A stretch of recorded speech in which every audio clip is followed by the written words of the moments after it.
Hey there, Cameron. I was just pondering, thinking off into space, trying to figure out all the movies that I saw in the year 2018, which is a lot harder of a task than I thought it was going to be. Turns out we rented a lot of movies during 2018 because I know I didn't go to the cinema a lot, but what I did do is I just Googled all the movies that came out and I got a list, and I broke that list down to my top five. I don't know why I didn't do the hand gestures first, but my top five favorite movies of 2018. So here we number five is A Simple Favor. Yeah, this surprises me too.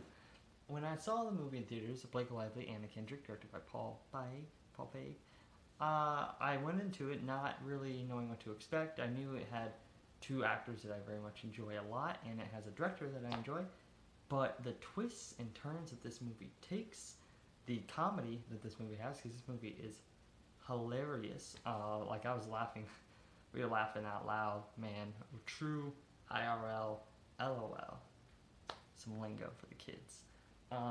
Yeah, super fun and interesting. Had a really great premise and really cool plot that actually took some dark directions that I was not at all expecting.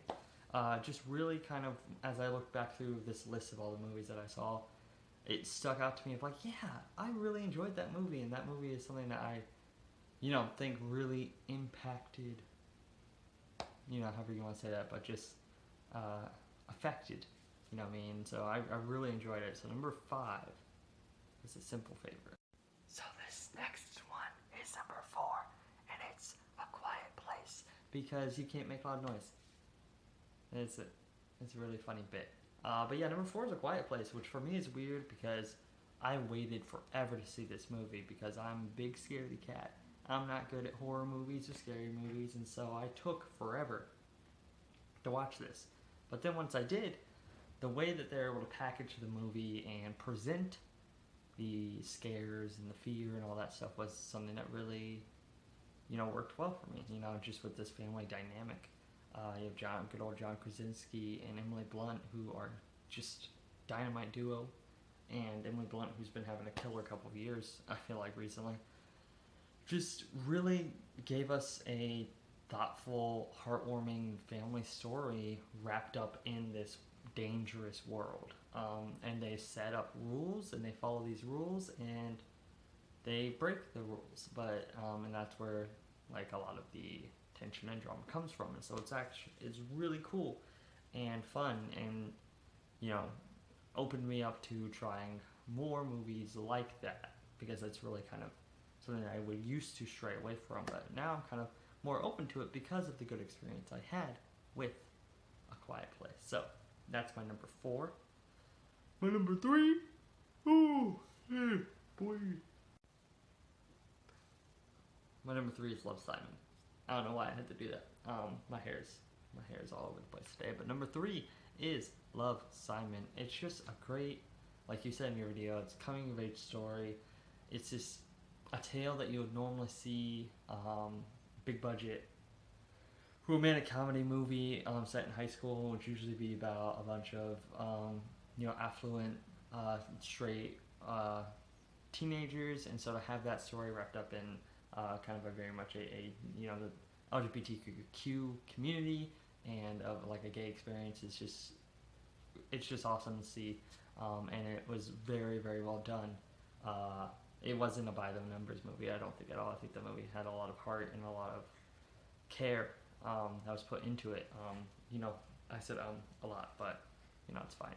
Just a scene with his dad, coming to grips with how his actions made his son feel uncomfortable and not feel like he could come out. Niagara Falls, oh, crazy. So my number three is Love, Simon. I adored that movie. I went back and forth between my number three and my number two. But I decided number two is To All the Boys I've Loved Before, because it makes me feel so nice to watch it. It's so good. Laura Condor, Noah Centineo. They have amazing chemistry to the point that people think they're dating in real life when they aren't. They're just so good, and it's such a heartwarming movie that just makes you feel good. And it's just, you could watch those two do anything on screen and it would connect and land and do such a good job. I can't wait for the sequel. It's just makes me smile thinking about it. It's just so good. So my number two, To All the Boys I've Loved Before.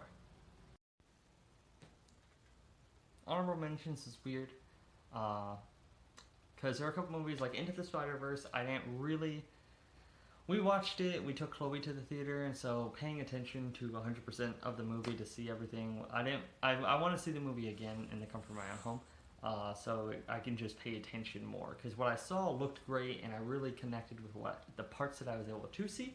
However, not the easiest thing in the world to do with a 3-year-old. My wife was having to go back and forth out of the theater more than I was. She's an angel.